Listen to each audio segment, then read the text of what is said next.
What's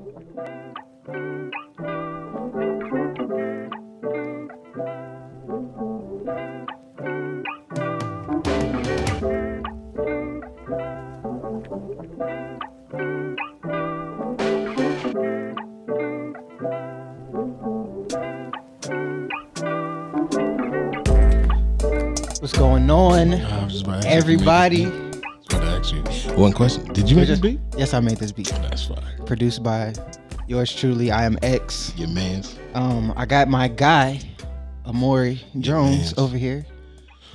How you doing? How you feeling today? Man, I'm upset. You upset? I told you about to tell the story? I'm about to tell you the story. I'm about to tell you the story. Unless we got like things we got to like run through. No, tell the story. All right, so this is why I'm upset. And forgive my grammatical errors just beforehand, because I just don't know how to explain the situation other than this. We can't curse on here. I don't care. All right. Yeah, I really don't care. When niggas walk up on you and they have to like make you know that they're like alpha by just trying to be all bravado and all aggressive for no reason. I hate that. I run into it when I'm driving and I'm riding past like certain people and they'll look at the car and you look away, you look back and they still looking at it because it's like, oh, you in my hood. Like, bro, we in Sandy Springs on the corner of Q-Tip. I was going to say Q-Tip. QT. I hate that. So I ain't going to put the man's business out there, but he had me feeling the way that I haven't felt in years, and I wanted to hit that man in the chin. I want to put one in his shit. I wanted to put one in his shit. Shout out to my man. Shout out to you. The producer know what I'm talking about. Hey. Yeah. So we here. Yeah. We had to. Yeah, we My man's had to get that off his chest. had to get it off my chest. But we here. I wanted to get it off his chest. This is the first episode. Most definitely. I've been talking about doing a podcast for quite some time. Right. Shout out to my guy Jeremiah Atkins here at Atlanta Sound Factory.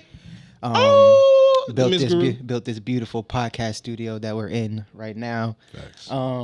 So everything aligned for me to go ahead and get this thing off the ground. I've been trying to do more doing than I've been doing thinking. We'll actually be talking about that later. Facts. The difference between doing and thinking. It's fate, man. It happens for a reason.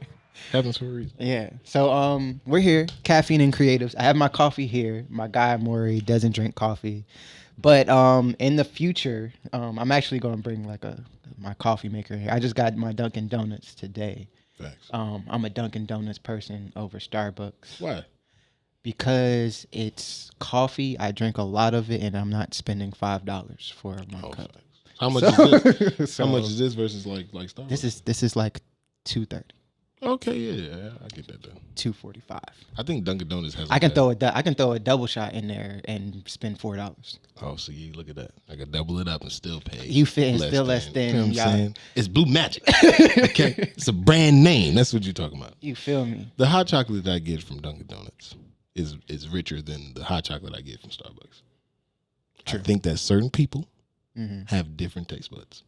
Okay. And I think those people know. White people. I'm just gonna say it. I'm just gonna say it. They don't use real sugar. I'm just gonna keep it. You don't. You use stevia.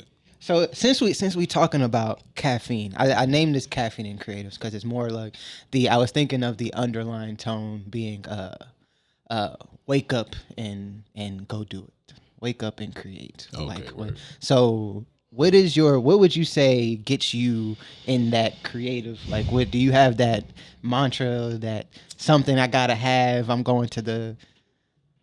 I'm looking at the producer because he know. My man know. You keep your zone in your pocket. You keep your zone. What's the zone? What's the Amore zone? The Amore zone is. I guess I gotta go deeper. So I write. I sing. I engineer. I had to look at Jeremiah because he's the mixed guru, and I've been trying to be a mixed guru for like 3 minutes. I write, I sing, I record. So if that's what I do, and if that's what I'm good at, then I wanted to put it on myself. Like I wanted to like get that craft and that skill like honed down to the point that anytime I need to turn it on, it's turned on. So I just worked tirelessly for like I say years, and then now I'm at the point it's like, okay, cool. If somebody needs something, okay. If as long as I'm awake and I'm in front of a mic, then it should be what you So need. yours is a matter of a switch. It has to be. Okay, That's cool. you know So that there's no- 10,000 hour rule. You know what I'm saying? True. Yeah, I feel that. I'm the same. I'm the same way Yeah. with like being a tracking engineer, like recording. I'm kind of. It's like that. I can turn that on anytime. Right. It doesn't matter. But if it doesn't, like if it like obviously I'm a human being, so I mean I'm not like crazy, but like if I know I got to do something that day, and it's like okay, bet. So when I get up, most of the time I do lag around because I want to be able to feel free about my time, and then it's like okay, cool, I got to get it done. Then it's just like okay, let me get some tea, I'm saying some throat coat, I'm saying some honey, do a little go into the studio and just let that thing ring. Okay, so you don't have as a studio head, you don't have your must-haves in your creative process. I think that's the point of the whole have his own in the pocket. I see too many people not have those relics and then not be able to be what they are when they do have Without everything. them. And it's like at that point it's like, okay, is it because that's what you need to get it done, or you just like have made you just don't believe in your talent, you just believe in these things being right, or these circumstances. And I just seen too many people, even like close friends, it's just like, dang dog, like you are a beast, and if I just need this right now, and you're like, I just my bad, and you're like, okay, well I guess we can't do it. So. I feel it. I think from my viewpoint, I have stuff that I don't necessarily need for my creativity. But I think I saw Erykah Badu was talking about it one time. She was like you need to get like nobody prepares their space for their creativity anymore. Right. Like it's this is the vibe that I'm on. This is what I'm trying to kind of let flow through me. Let me like I need to light my incense, or have my candles around. Like I need to make the room the vibe that I need it to be for me, my personal space. I can do that anywhere within myself if I need to, but if I have the power to, then why not do it? Then why not do it? Exactly. I agree with that. I do like that. Janae Aiko does that. Like before she records, she definitely does yoga and then just incense and weed and just boom. Yeah, it just goes. Just be that. It's like I don't need. It's like I don't need this, but it's like this is how I prepare my space. Right. Like if it's going to be my vibe. If I got to work within somebody else's vibe, then it's whatever you want to be. But if you're coming into my space, I need to set the tone for what this is going to be going forward. But so give us a little bit.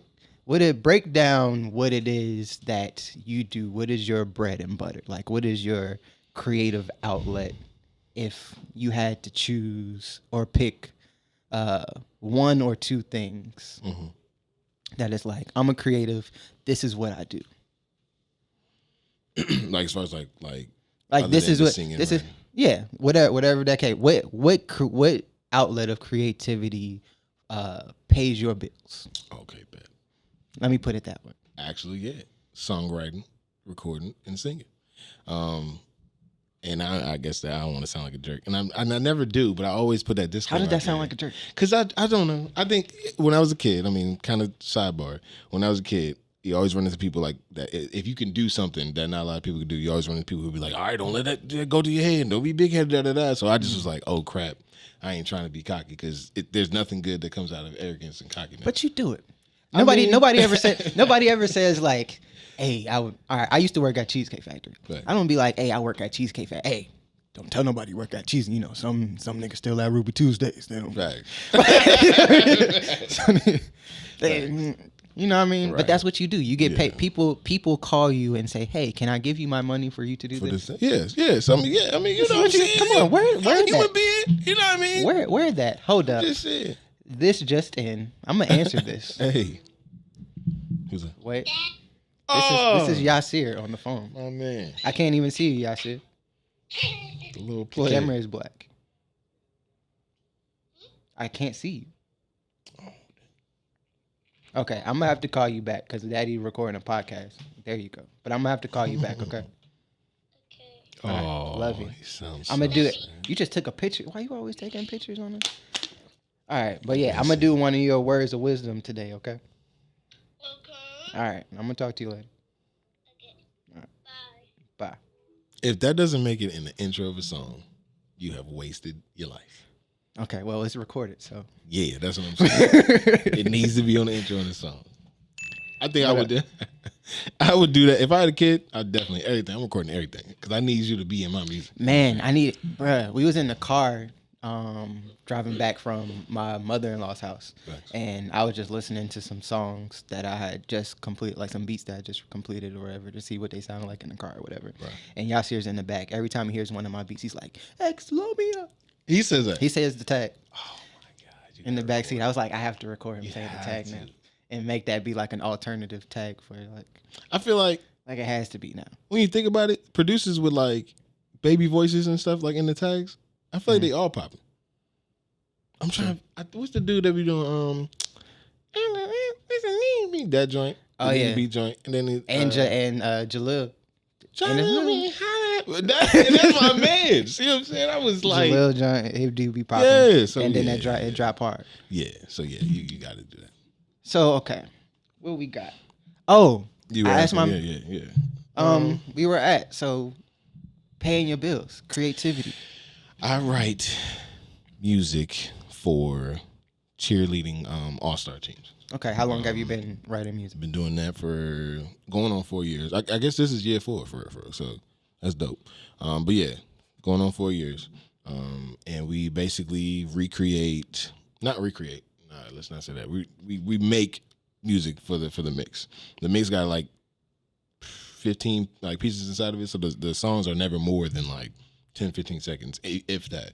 But it's always like a little 4-bar section or whatever. So I just make that and whatever, and then we just go to get a singer, and then I coach them through that process, whatever. So obviously, in making that, I gotta demo it out. So I demo a certain way. Like we use my backgrounds. I try to get it to the point where it's kind of like the same mindset of the keep the zone in the pocket. Thanks you. Keep the zone in the pocket is like when I got the gig first, it was it kind of came out of nowhere, and I'm grateful for the dude that brought it to me.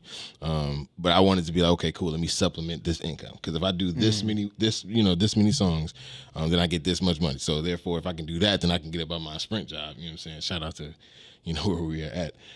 But like it was like, okay, cool. If I do the best I can do at this level, then like I'm sure it's gonna lead somewhere. You know what I'm saying? So then now it's just like, okay, bet. So now just kind of that's what I do. I sing, I write, and record.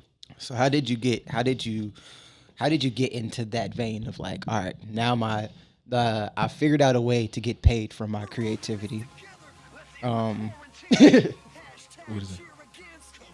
Oh, this is one of the. Oh, That's this is hilarious. This is That's one of the. weird. This is one of the You better- tracks. I hope you don't. You know what I'm saying? Hey, you got to pay the fee. If you played it, you might charge it. You might charge him. They ain't on me. I'm gonna put the disclaimer out there. Ain't mine. But fact. Hey. You should have played the Black Lives Matter mix. Because Black Lives still matter. I want to keep saying that. And Black justice lives for do. Breonna Taylor. Let's not talk about Facts. that we still need certain things done. Now, I'm not saying that just out of emotionally, you know what I'm saying, we need it because the world wants it. But it's like, let's not hit a blip in history and then be like, okay, it's all calm down until the next riot and then whatever the case is. But that's just me. Whatever. Yeah, we oftentimes kind of like super excited out the gate, and then it's like, Yeah. so But how did you get? What was the road up to you getting to this comfortable space with your creativity? Like, did you bounce back and forth? I'm sure at some point in time when you're just like, all right, I want to be a singer, I want to be a writer. Was it I want to be a writer off the bat? Was it like I have a talent to sing? I've been singing like in choirs and all this other stuff. Went to school for it. Did you go to school for writing music? I started to, yeah. So I didn't start singing for real until like 7th, 8th grade. And then even then I was like, not really until like 9th grade to where they like had like all state like choir and stuff. Then I was like, okay, bet I got to be the best singer. So I did that for that year, and I made all state then. And that sounds like, okay, well I guess I can sing, whatever. And then making music, I didn't start making music until I was like 19. Just because I don't know, I was always like in football, and I was always like being funny, whatever. But I never looked at music as like a real thing. That's about the same for me. Yeah. To be So honest. afterwards, you're like, okay, I can do whatever I want to do. So let me just put my energy in this thing that interests me right now. You know what I'm saying? So, or piques my interest right now. So I didn't get into it till like 19, and then from there it was like, all right, well, I kind of want to, I don't know, it just kind of grew from there, and then like I said, like for years, it's just like, okay, I'm trying to get as good as the writers that I know who came before me, like Neo, who was big around the time. So it was like, okay, Neo was big in the writing scene before he came out as an artist. So like it was automatic for me to be like, okay, I never wanted to be like the center of attention necessarily, but like I did want to be as dope to be like, okay, if I wanted to, I could put something out and it could be like huge. So Neo was the only person I've seen at the time that does that, and Ryan Leslie, as far as like, you know, like all the way through producing to songwriting. So I at least wanted to be as good as them. And then from there, T-Pain. I just saw myself T-Pain in had a T-Pain. run. What? 3 Rings is crazy. I didn't like Epiphany and Rapper Turn Singer and all that stuff, but 3 Rings is crazy. Okay. So like when I saw him, it was like, okay, here's the next level to where I started, or what my first goal was. You know what I'm saying? So then it's like, okay, if I can get as good as T-Pain, then I'm straight. I can make anything. So it just kind of just grew, because next thing, you know, somebody else came along and it's just like, okay, if I can get as good. And then after a while I was like, okay, well, I don't need to be as good as anybody. I just kind of just want to be able to, whatever idea I have, get it out and make that sound as emotive and as professional as possible. Mm-hmm. And that was just like, yeah, that's what kind of got me here. So I feel it. I think we all go through that point where it's kind of like when you first start like a new like medium of creativity or whatever. It's kind of like you have those people that you aspire to be, right? And then somewhere along that journey, it's kind of like you're no longer aspiring to be like the people that you look up to, right? Because you know enough of the trade and the skill set to where it's like now I just have to perfect these certain skills rather than being overall as good as these people that I look up to. It's kind of like now that I know it, like I'm from Virginia, so like Pharrell, Timbaland, yeah. So Pharrell, Timbaland, that's like my DNA, right?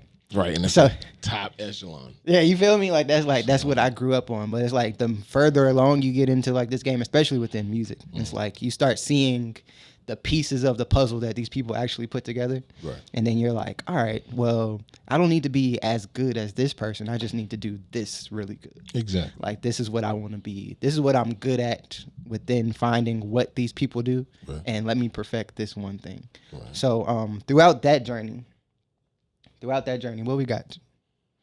What's that? What we talking about? Talking about the time. 2:22. Okay. I'm saying, like, all right. Cool. I didn't know that. I thought you was going to the project. Yeah. Shout out to for Hearts Like Ours. I thought you was going to that. Okay. Hey, cool. You know what I'm saying? Project, go ahead. You know what I'm saying? 4 Hearts Like Ours. I was going to get to 4 Hearts Like Ours. I thought you was talking about the time, because it's crazy because 222 is the time. We've been talking about numbers and like angelic numbers and what they mean in the Bible, and 222 is actual time right now. And I've just been seeing 22 forever. But anyway, sorry. But I was saying it's like once you get to like perfecting that craft, it's kind of like you just want to do specific, minute things better. Right. But I say throughout that, like you go through this journey and like you're finding that you want to be like your idols, and like stuff is starting to pan out. People are starting to talk about you and like telling you how good you're doing. At what point in that journey do you actually start to see the payout for? And you know what I mean? Right. Where it's kind of like, all right, cool. Like maybe I'm working a 9 to 5, but now it's like, all right, now I can actually thrive in this. Right. I think when I started getting, I guess when you start getting paid from the joint, that's when you like. Okay. I'm saying for you, what was that? For me, I mean, I think it got to the point where it's like, okay, I'm nice, when I think people were starting like them being like, yo, can you come to the studio? And be like, I can't do it. And they're like, yo, bro, I'll sing you I'll sing you whatever. And it's like, okay, bet. Okay. Or actually, so as far as like business wise, or at least like skill wise, that's when it got good. But as far as like actual, I guess, style of music, when I was starting to hear like my songs in playlist of like other people, and it's like, oh, that actually sounds as dope, or like same level. You know what I'm saying? Yeah. So, I like, used to do the same thing with my beat. So it'd be like, all right, if my beat can't play right after this, exactly. So it's like, all right, bet. So I used to just start doing like little remixes and stuff. Like, you remember Trey Songz back in the day would do like, he'll take like a hook or something. Mix, exactly. So like I would start doing that, and it's like, if that can go as well as the original, or if that's even better, whatever, then boom. And then it got to one day, even better. I did a Justin Bieber "What Do You Mean" kind of remix cover thing. I'm tripping because my man is back and not be any more loud. Moving water. That's fun. Well, like how? But no. So Justin Bieber, what do you mean? That remember that song? Yeah. So I remade the whole song, and they got like 100,000 like views on or plays on SoundCloud. That's why I was like, oh, bet, okay, bet. And I like did everything front to back. Before it'd be like, well, I got my man's gonna mix it, so it won't ever be as good because it's not touched by him. But it's like when that happened, I was like, okay, well, I guess people don't necessarily pay attention to that. And all right, cool, let's get it. So that's when it was like, okay, I think I'm pretty nice at this joint. So Hey, now we out here. we out here. So what we got? What's the? We were just talking about you just dropped the For Hearts Like Ours. Yeah, For Hearts Like Ours is a passion project. I dropped it, didn't tell nobody I was dropping it. I didn't like say anything about it. It's actually a project that is inspired by the music that me and my dad would listen to growing up. So it was like he would he played the soulful stuff in the house, but like he was big on Journey, the group Journey. So like Don't Stop Believing, Faithfully, and Open Arms are like our favorite songs. I think Open Arms was his wedding song with my stepmother. But like I would just hear that, and every time I heard that, just for some reason, it's just kind of like something that resonated with me, like just like the ballads of that. So For Hearts Like Ours is kind of like an ode to like that sound, like growing up listening to it, and that's why it's a passion project, because it's not like I'm trying to be this artist, but it's just something that was on my heart that I wanted to drop for a long time, and kind of like a musically sending off of my dad, whatever. He passed of cancer in 2017, so the project starts with like this, high energy, and then it ends off with this like kind of melancholy type thing, just to be like, all right, we had love and then we lost it and we kept pushing type stuff. So That's dope. yeah, I appreciate that. So Yeah. So that gives us a little bit of insight on like your influences growing up, like like Journey. Like most people, like in my circle, they're not like, I grew up, my dad played Journey. right. Like my dad grew up in the late 70s and 80s. So he's a big hip hop person. Like the first rapper I got introduced to was Rakim. Hey, right? You know what I mean? That's not a bad rapper to get introduced you feel to. me? So like those are some of my influences. So they outside of like those early influences, going into our next conversation with your current rotation. Right. So for everybody out there listening, I have a blog post called Current Rotation. I've been doing it for like by myself for like years now. But now I'm trying to get my friends involved because my friends have very good taste in music. So I asked my friends. Appreciate it. I asked my guy Amore here to send me his current rotation, and when we aired this episode, I'm gonna have his current rotation as the blog post for that week. So from your current rotation, what are some, maybe one or two picks that you feel like the people, like if you don't listen to anything else on your current rotation, man, like I need y'all that like to dance joint. It's fire. Like to Dance, that's fire. Yeah, so that's Like to Dance by Jules. Yeah. That's fire, and it's crazy because like I like island music and whatever, but my girl loves it, and I didn't want to listen to it for a while because I was just like, man, I'm tired of this island. Like, man, like come on, you always trying to do Afrobeat, right? I can't do all the movements, so I don't like it. But I heard that the other day, and I was like, dang, like this joint like smooth. And so that one and his like Guam joint is fire. So that one and. Dang, I'm trying to figure out what I sent you. You had, let's see. Good in Love. I was just about to say Good in Love. Gotta hit him with the guy. You gotta start with the source. Why do you have what you have? As I cursed at the beginning of this joint. You gotta start with the source. God knows me, he loves me. But Good in Love is definitely I listened to it. I listened to that on the way here. Yeah. It's I don't know. I think for me it's dope because as a believer, and I say believer, I'm talking about Christian, because everybody can say, God on high, but it's like to me, and not dissing anybody else, but like I just got to be very clear of what I believe in, because growing up, it's easy to be like, oh yeah, just to kind of get along with the conversation and then just go, by the wayside. But like I think you should, stand up for what you believe in. So yeah, Good in Love to me is like a reminder of like you ain't got to be perfect.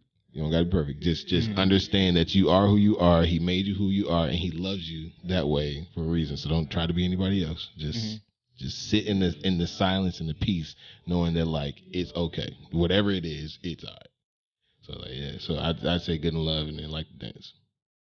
Hey, that sounded like some wise words. Hey man, you know, so I'm trying to be like you, cause every time we have a conversation, hey, and that takes me. I think I'm gonna close it with this one. I'm gonna start doing these segments. I like to call these Yasir's words of wisdom. yeah.